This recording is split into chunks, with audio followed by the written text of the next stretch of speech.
मैं छोटी उम्र में ही बहुत जवान और खूबसूरत दिखती थी। मेरी उम्र सिर्फ 14 साल थी, लेकिन मेरा जिस्म भरा हुआ था और मैं 20 साल की लड़की लगती थी। मैं सब बहनों से छोटी थी, लेकिन अपनी जिस्म की वजह से मैं उनसे बड़ी और खूबसूरत लगती थी। इतनी छोटी उम्र में मैं 40 नंबर पहनती थी। मैं जब भी बाहर जाती तो हर कोई मेरी तरफ देखता। मैं जिस गाड़ी में स्कूल जाती वह ड्राइवर भी मेरे ऊपर नजरें जमाए रखता। स्कूल में टीचर मेरे सर पर जानबूझकर आकर खड़ा हो जाता था। मुझे यह सब कुछ बहुत अजीब लगता था। एक दिन मैं बाजार कपड़े खरीदने गई तो मैं एक बहुत बड़ी शॉप पर दाखिल हुई। मुझे एक जोड़ा पसंद आ गया।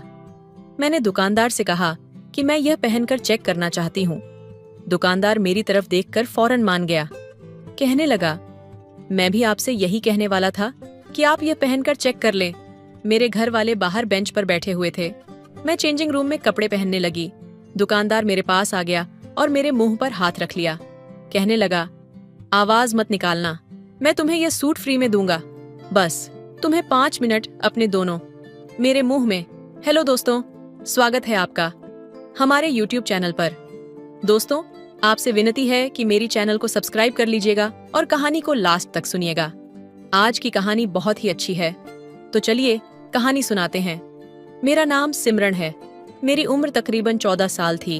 मैं अभी अभी नई नई जवान हो रही थी और जवानी की दहलीज में कदम रख रही थी। लेकिन मेरा जिस्म दूसरी लड़कियों की तरह नहीं था, तो मेरे जिस्म का नाजुक हिस्सा 14 साल की उम्र में भी बहुत ज्यादा बड़ा और हसीन था। मेरे घर वाले हर वक्त मुझे डांटते रहते थे। मेरी माँ और बहन मेरे पीछे ही पड़ी रहती थीं और मुझे बहुत ज्यादा बातें सुनाया करती थीं। छोटी सी उम्र में ही मेरे सर पर इतना बड़ा दुपट्टा ओढ़ दिया गया था। मैं अभी सही तरह से दुपट्टा भी संभाल नहीं सकती थी। जब मेरा दुपट्टा गिर जाता तो मेरी माँ मुझे बातें सुनाती और कभी कभार एक हाथ लगा भी देती कि तुम्हें जरा भी अकल नहीं है, तुमसे दुपट्टा भी नहीं संभाला जाता, दुपट्टा ठीक से लिया करो, बेशर्म कली की। लेकिन उनकी बातें मेरे समझ में नहीं आती थीं। उनकी बातें मेरे सर से ऊपर गुजर जाती थीं। मुझे समझ नहीं आता था कि वह बार बार मुझे दुपट्टा लेने के लिए क्यों कहती रहती है। लेकिन मुझे बहुत तकलीफ होती थी जब वह मुझे सारा दिन लान तान करती रहती थी और अक्सर मुझे मारती भी थी। और मुझे इस बात की हैरान गोइथोंग संगीतने के बावजूद भी सबसे खूबसूरत और बड़ी दिखाई देती थी। जैसी जैसी मेरी उम्र बढ़ती जा रही थी, मेरा कद काठ और जिस्म भी बढ़ता जा रहा था। अपने जिस्म में इतनी सारी तब्दीलियां देखकर मुझे कुछ अजीब फील होता था। मेरी दूसरी बहनें दुबली पतली थीं। मैं जिस स्कूल में पढ़ती थी वहां पर मेरी सहेलियां भी मेरी जैसी नहीं थीं। वह भी बिल्कुल नॉर्मल लड़कियों की तरह होती थीं। मेरी उम्र की लड़कियां भी बिल्कुल ऐसी नहीं थीं।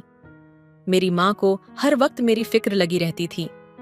मेरी हम उम्र लड़कियां स्कूल में दुपट्टा लेकर नहीं आती थीं, लेकिन मेरी माँ मुझे सख्ती से दुपट्टा लेकर जाने देती थी। मैं माँ से बहुत बार कहती कि माँ, मुझसे दुपट्टा ओढ़ा नहीं जाता और मेरी सहेलियों भी बिना तो दुपट्टे के ही स्कूल आती है।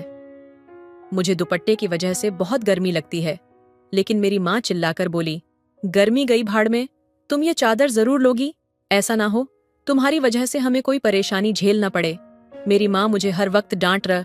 मेरी बाकी बहनों से तो वह प्यार से बात करती, लेकिन मुझ पर हर वक्त चिल्लाती रहती। फिर हमारी स्कूल से छुट्टियां हो गईं क्योंकि ईद करीब थी। आज चांद रात थी। हमारे सारे घर वाले बाजार जाने का प्रोग्राम बना रहे थे।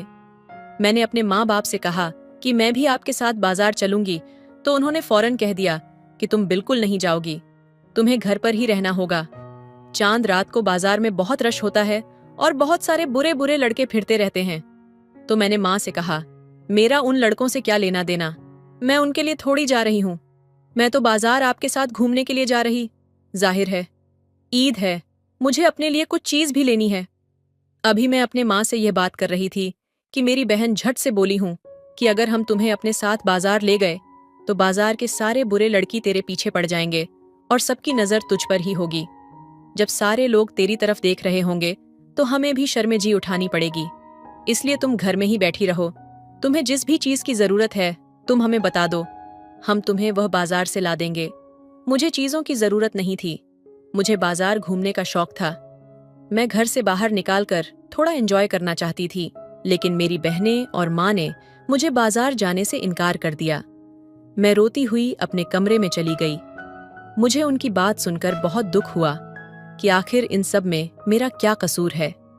मैं आईने के सामने खड़ी रोने लगी। मैं अपने आप को गौर से देखने लगी। मेरा इसमें कोई कसूर नहीं था कि मेरे घर वाले मेरे साथ इस तरह का बर्ताव कर रहे थे। मुझे तो खुदा ने ही ऐसा बनाया था। इंसान के हाथ में थोड़ी होता है कि किसी का जिस्म दुबला पतला होता है, किसी का कद छोटा होता है, तो किसी का बड़ा। मेरे फ्रंट का साइज बड़ा था, तो इसमें मेरा क्या कसूर था। मेरी माँ तो मुझे ढंग से कुछ खाने पीने भी नहीं देती थी। मुझे खट्टी चीज खाने का बहुत शौक था, लेकिन माँ मुझे खाने नहीं देती थी। मुझे अचार और इमली खाने का बहुत शौक था, लेकिन घर वाले ये सारी चीज मुझसे छुपा कर रखते थे कि पहले ही तूने खा खा कर अपना जिस्म बहुत बड़ा कर लिया है। अगर तू यह चीज और ज्यादा खाएगी तो बहुत बड़ी भैंस बन जाएगी। यह सुनकर मुझे बहुत दुख होता था। एक दिन मेरी खाला की बेटी घर आई हुई थी। उसने मुझसे एक अजीब तरह की बात कह दी। वह मुझसे कहने लगी कि जिस तरह का तुम्हारा जिस्म हो रहा है ना, तुमसे कोई लड़का शादी नहीं करेगा। उसकी बात सुनकर मुझे बहुत गुस्सा आया। मैं फौरन गुस्से से खड़ी हुई और उसकी आंखों में आंखें डालकर देखने लगी, लेकिन इतने में मेरा दुपट्टा गिर गया। हम लोग एक कजन की शादी में आए हुए थे। वहां पर मौजूद सब लोग देखकर मुझे हैरान हो गए। लोगों ने मेरी माँ से अजीब तरह के सवाल करना शुरू कर दिया। हमारे रिश्तेदार कहने लगे, आप लोग ज्यादा आते जाते भी नहीं हैं और अपनी इस बेटी को तो कहीं पर भी नहीं ले जाते। कहीं आपने इसकी शादी तो नहीं कर दी और आपने किसी को बताया भी नहीं, और फिर यह तलाक लेकर वापस आ गई है। मेरी माँ उनसे कहने लगी कि आप किस तरह की बातें कर रही हैं। मेरी बेटी तो अभी कुंवारी है, उसकी तो अभी शादी की उम्र भी नहीं हुई। मुझे यह सारी बातें सुनकर बहुत ज्यादा दुख हुआ। उस दिन के बाद से मम्मी ने भी मुझे किसी की शादी पर ले जाना बंद कर दिया। हालांकि यही तो वह उम्र थी जब इंसान शादियों पर जाकर एंजॉय करता है, अच्छे अच्छे कपड़े पहनता है और खूब खाना खाता है। लेकिन मेरी माँ ने तो मेरा कहीं भी आना जाना बंद कर दिया। जैसे जैसे मैं बड़ी होती जा रही थी, मेरे लिए और ज्यादा मुसीबतें बढ़ने लगीं। मुझे कपड़े भी बहुत जल्दी तंग हो जाते थे, इसलिए नए कपड़े लेने पड़ते थे, जिस पर माँ मुझे डांटती कि तेरा बाप कोई बहुत बड़ा रईस नहीं है जो तुझे हर 4 महीने बाद नया जोड़ा लेकर दे। मैं इस तरह की सारी बातें सुन सुनकर तंग आ चुकी थी। मेरी एक क्लासमेट थी, वह मेरी बहुत अच्छी दोस्त थी। उसका भाई दुबई रहता था। एक दिन मैंने उससे से बात की। उसने मुझसे कहा कि एक दवा होती है जिससे यह मसला हल हो सकता है। अगर तू वह मेडिसिन खा ले तो तू भी बाकी लड़कियों की तरह नॉर्मल हो जाएगी। लोगों की बातें सुन सुनकर मेरे दिमाग में एक बात बैठ चुकी थी कि मैं नॉर्मल नहीं हूँ। मैंने उसे कहा कि प्लीज मेरी मदद करो, प्लीज मुझे वह मेडिसिन ला दो, मैं तुम्हें जितने पैसे कहोगी ला दूंगी। ये कहकर मैं पुरसुकून हो गई। 2-3 बाद एक दिन माँ मेरे पास आई और कहने लगी, तुम्हारे लिए एक रिश्ता आया है। मुझसे कहने लगे कि तुम तैयार रहना। मैं हैरान हो गई। हालांकि मुझसे बड़ी अभी बहनें थीं, अभी उनकी शादी नहीं हुई थी और मैं सबसे छोटी थी, तो मुझे क्यों सबसे पहले ब्याह रहे थे। मैं उनके लिए एक तरह का बोझ थी। जल्द से जल्द वह मुझसे जान छुड़वाना चाहते थे। माँ की बात सुनकर मैं बिल्कुल खामोश हो गई। मैं माँ से झगड़ा नहीं करना चाहती थी क्योंकि वह मेरी माँ थी, लेकिन उन्हें शायद इस बात का एहसास नहीं था कि मैं भी उनकी बेटी हूँ, और वह भी सबसे छोटी छोरी। बेटियां तो बहुत लाडली होती हैं, लेकिन मेरे लिए ऐसा कुछ नहीं था। सबसे ज्यादा बातें में ही सुन रही थीं। अपने वजूद की वजह से पता नहीं मुझे क्या क्या सहाना पड़ रहा था। इसलिए घर वाले मेरे जिस्म की वजह से ही मेरी शादी सबसे पहले करना चाहते थे। शाम को मैंने काला जोड़ा पहन लिया। मेरी माँ मेरे कमरे में आई और मुझे देखा। मैंने कहा, माँ, मैं कैसी लग रही हूँ? यकीनन मैं बहुत खूबसूरत लग रही थी क्योंकि काला रंग मुझ पर बहुत जचता था। मेरी माँ ने मेरी बात का जवाब देने की बजाय मुझसे एक सवाल पूछ लिया, तुमने इस सूट के साथ यह दुपट्टा क्यों लिया है?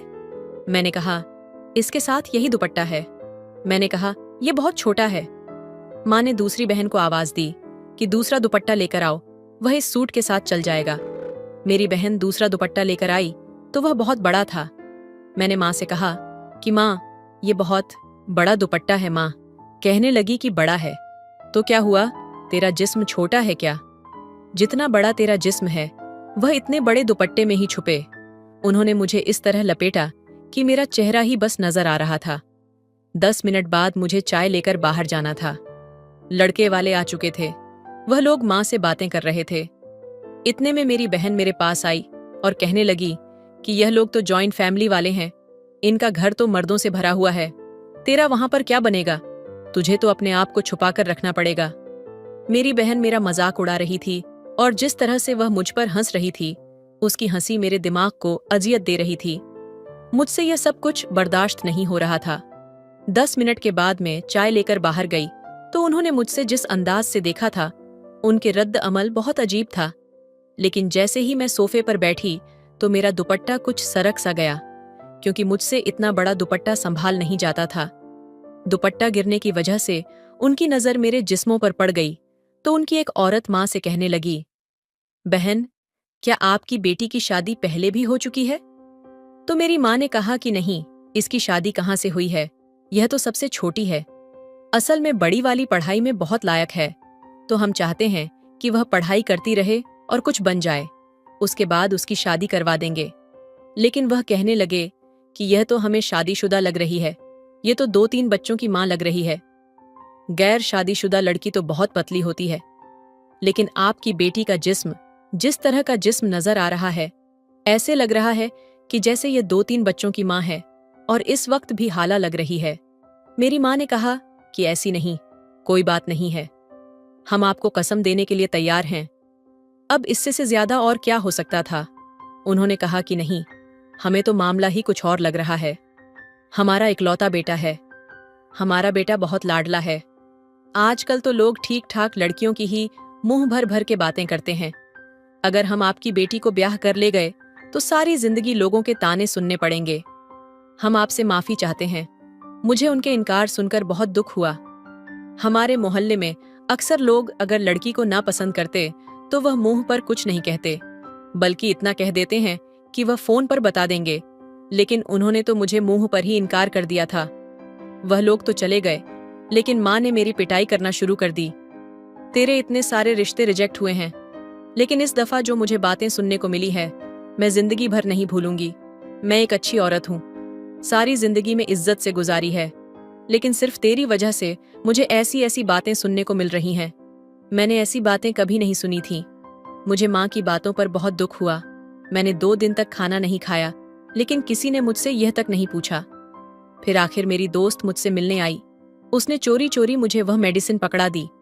उसने कहा कि तुम्हारी मेडिसिन आ गई है। मैंने कहा कि मुझे अब इसकी जरूरत नहीं है। वह लोग मुझे नापसंद कर गए हैं, उन्होंने शादी से इनकार कर दिया है। जिस पर मेरी दोस्त कहने लगी, अरे पागल, वह आखिरी लोग थोड़ी है, क्या दुनिया में लड़के खत्म हो गए हैं? तुम्हारे लिए और भी रिश्ते आ जाएंगे, तुम ये गोलियां खाकर स्मार्ट हो जाओ। इसके बाद मेरी दोस्त चली गई। मैंने जज्बात में आकर वह गोलियां खा लीं। मैंने कुछ दिन से खाना भी नहीं खाया था। जब मैं बाहर निकली तो मेरी तबीयत खराब हो गई और मैं बेहोश हो गई। खैर, मेरी तबीयत खराब होने के बाद मेरे घर वालों को कुछ मुझ पर रहम आया। मैंने सोचा कि मेरे घर वाले मुझे मेरे कमरे में लेकर आए हैं, शायद उन्हें मुझ पर रहम आ गया होगा। लेकिन जैसे ही मेरी माँ कमरे में दाखिल हुई, उन्होंने मेरे मुंह पर थप्पड़ मारा। मुझे उनसे इस रवैया की अपेक्षा नहीं थी। मेरे अवसान खत्म हो गए। फिर वह मुझसे कहने लगी, बेशर्म लड़की, तुझे शर्म नहीं आई? तू किस तरह की मेडिसिन मंगवा रही है? ये किस तरह की मेडिसिन है जो तू खा रही है और इसी तेरा ये हाल हुआ है? इसका मतलब तेरे इरादे कुछ और है। तू जानबूझकर अपना आप सबको दिखा रही है, तो सबको बताना चाहती है कि तू बहुत मोटी ताजी है, तेरा जिस्मानी हुस्न बहुत बड़ा है, तुझे शर्म नहीं आती। ऐसा करते हुए मुझे तुझसे ऐसी उम्मीद नहीं थी। मुझे अपनी माँ से इस तरह की उम्मीद नहीं थी। कुछ भी हो जाता, मगर उनको यह सब नहीं करना चाहिए था। अब तो मैं अपनी माँ की तरफ देख भी नहीं रही थी, बस रोए जा रही थी। माँ ने वह गो बाथरूम में फेंक दी और पानी बहा दिया। मैं रोए जा रही थी, लेकिन मेरी माँ ने मुझे देखा तक नहीं। इस बात को कहीं दिन गुजर गए। सब घर वाले मुंह से नाराज थे। कोई मुझे खाना भी नहीं पूछता था, मुझसे बात भी नहीं करता था। ऐसा लगता था कि मैं मेंटली मरीज बन जाऊंगी और पागल हो जाऊंगी। फिर मेरे लिए एक रिश्ता आया। लड़की की माँ देखने आई, लेकिन लड़की की माँ अकेली मुझे देखने आई थी, लेकिन उसकी आंखें कमजोर थीं। मैं चुपचाप उनके सामने बैठी रही और मैंने अपने आप को चादर में छुपाए रखा। उनके जाने के बाद मेरी बहनें मेरा और ज्यादा मजाक बनाने लगी कि अगर मेरी सांस की आंखें कमजोर ना होती तो वह भी तुझे ना करके जाती। उसे क्या पता तेरा जिस्म कैसा है, कैसा नहीं। मैंने उनकी किसी भी बात का जवाब नहीं दिया। मैंने अपने लिए लड़ना छोड़ दिया था, क्योंकि मुझे पता था कि शादी के बाद मुझे और भी बुरे हालात का सामना करना पड़ सकता था। ना जाने मेरा पति मेरे साथ क्या करेगा। मैंने सब कुछ सुनने की आदत बना ली थी। जब मेरी शादी की तैयारी चल रही थी तो मेरी सास ने मेरे लिए बहुत सारे कपड़े बनाकर भेजे। मेरी सास मुझसे बहुत प्यार से बातें करती थी। मेरी सास ने बताया कि एक दफा कपड़े पहन कर देख लो। मेरी बहन के मुंह से निकल गया कि अभी तो शायद पूरे आ भी जाएंगे, लेकिन बाद में हो सकता है कि तंग हो जाए। मेरी सास ने कहा कि तुम ऐसी बातें क्यों कर रही हो? तुम्हें दुल्हन के साथ ऐसा मज़ाक नहीं करना चाहिए। तुम्हें उसका दिल नहीं दुखाना चाहिए। मेरी सास मेरी बहन को डांट रही थी। मुझे अपनी सास की बातें सुनकर बहुत खुशी हुई। चलो, कोई तो मेरे हक में बोला। मेरी बहन का ऐसा चेहरा हो गया था जैसे मेरी सास ने उसकी बहुत बेइज्जती कर दी हो। मुझे पहली बार ऐसा लगा था कि कोई तो है जो मेरा साथ दे रहा है, लेकिन मेरी सास की नज़र कमज़ोर थी। अगर वह मुझे देख लेती तो शायद वह मेरा साथ ना देती। मैंने अपने पति की तस्वीर देखी हुई थी। वह दिखने में स्मार्ट लगते थे। मेरी सास ने मुझे बताया कि उनका एक ही बेटा है। वह बहुत जज्बाती और गुस्से वाला है, इसलिए मुझे ऐसी लड़की चाहिए जो सब्र कर सके। आज मेरी शादी की रात थी। मेरा पति आने वाला था। मुझे मालूम था कि मेरा पति मुझे देखकर बहुत बुरा भला कहेगा। मुझे उसकी बातें सुननी पड़ेगी। सारी जिंदगी यह सब कुछ बर्दाश्त करना पड़ेगा। मेरे पति ने कमरे में कदम रखा। उसने अपनी शेरवानी उतार कर एक टेबल पर रख दी। इस वक्त वह सलवार कमीज में था। मेरे पति ने मेरा घूंघट हटाया और मेरी तारीफ करने लगा। कहने लगा कि तुम बहुत खूबसूरत हो। मुझे संगीत संगीत हैरान गोइथोंग फोन पर किसी से बात कर रहे थे। शायद उन्हें कोई मुबारकबाद दे रहा था। मेरे पति उसको जवाब दे रहे थे कि खुदा ने मुझ पर बहुत कर्म किया है। मुझे एक बहुत अच्छी साथी मिला है। मैं उससे बहुत खुश हूं। मुझे लगता है कि मेरी जिंदगी अब बहुत अच्छी गुजरेगी। मुझे हमेशा से ऐसी बीवी का साथ चाहिए था जो इतनी खूबसूरत हो और इतनी समझदार भी। पति की बातें सुनकर मैं हैरान रह गई कि क्या मैं वाकई उन्हें इतनी पसंद आई हूं, और वह ऐसी बीवी चाहते थे। शादी के कुछ दिन बाद हमारे घर वालों ने हमारे लिए डिनर रखा। मैं अपने पति के साथ तैयार होकर अपने घर पहुंचे तो मेरी माँ ने मुझे फौरन देखकर कहा, तुमने ये कैसे कपड़े क्यों पहन रखे हैं? मैंने अपनी माँ से कहा कि आपको ये सब कहने की अब जरूरत नहीं है। मैंने बहुत अच्छे कपड़े पहने हुए हैं और मेरे पति को ये पसंद है। मेरी माँ मेरी तरफ हैरान गोइथोंग। संगीत मेरे पति ने मेरी माँ की तरफ देखा तो कहा, क्या बात है आंटी, कोई परेशानी है? उन्होंने कहा, नहीं बेटा, हम खाना खाने बैठे तो मेरी दूसरे बहनें भी मौजूद थीं। मेरी पति ने उनके सामने मेरी तारीफ की। उसने कहा कि जब से यह मेरी जिंदगी में आई है, मेरी जिंदगी मुकम्मल हो गई है। मैं बहुत खुश हूँ। मेरी बीवी मेरा बहुत ख्याल रखती है। हम दोनों ने एक ही प्लेट में खाना खाया। फिर वह मुझे बाहर घूमने ले गए। उन्हें मुझे कोई बड़ी चादर ओढ़ने का भी नहीं कहा। उनके पास एक बड़ी कार थी। उन्होंने कहा कि गाड़ी में ही तो बैठना है। मेरे पति मेरे साथ बहुत अच्छी तरह से पेश आ रहे थे। बार बार मुस्कुराकर मेरी तरफ देख रहे थे। वह हर थोड़ी देर बाद मेरे कान में सरगोशी करते और हम दोनों हंसते थे। माँ और मेरी बहन हम दोनों को अजीब तरह से देख रही थी। वह हैरान हो रही थी कि इसके पति ने तो इसे हाथ का छाला बनाकर रखा हुआ है, और यह शादी के शुरू में ही नहीं हुआ। आज हमारी शादी को 7 साल हो गए हैं। मेरे 3 बच्चे हैं और आज भी मेरे पति का रवैया मेरे साथ वैसा ही है। हम लोग बहुत खुश हैं। जो अच्छे लोग होते हैं उनको किसी बात से फर्क नहीं पड़ता। मेरे माँ और बहनों ने मेरे दिल पर बहुत जख्म लगाए, पर मेरे पति ने वह सारे जख्म भर दिए। मैं शादी से पहले बहुत दुख झेले थे, लेकिन मेरे पति ने उन दुखों को सुखों में बदल दिया। और यह सब कुछ सिर्फ मेरी सास की वजह से मुमकिन हुआ है, जिन्होंने मेरे पति की इतनी अच्छी तरबियत की है। मेरे 2 बेटे और 1 बेटी हैं। मेरे 2 बेटे और मैं अपने बेटों की भी ऐसी तरबियत करूंगी जो प्यार मुझे मेरी माँ से नहीं मिला, वह प्यार मैं अपनी बेटी को दूंगी।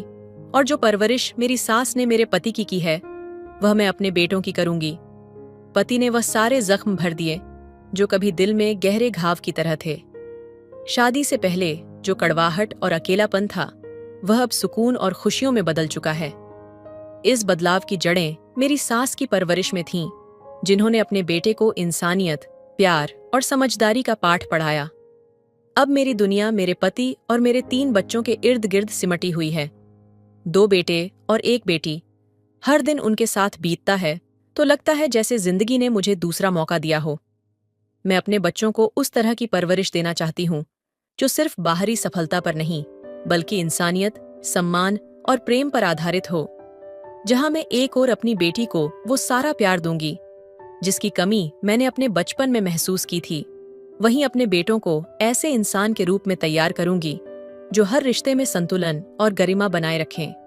मैं चाहती हूँ कि मेरे बेटे भी अपने भविष्य की जिंदगी में अपनी अपनी पत्नियों को वही आदर और प्यार दें जैसा उनके पिता ने मुझे दिया है। हर रात जब मैं अपने बच्चों को सोते हुए देखती हूँ तो मेरी आंखों में एक चमक आ जाती है। ऐसा लगता है जैसे उनके सपने मेरी आंखों में बस गए हों। मैं चाहती हूँ कि वे अपने जीवन में हर मुश्किल का सामना उसी हौसले और धैर्य से करें जैसा मैंने किया।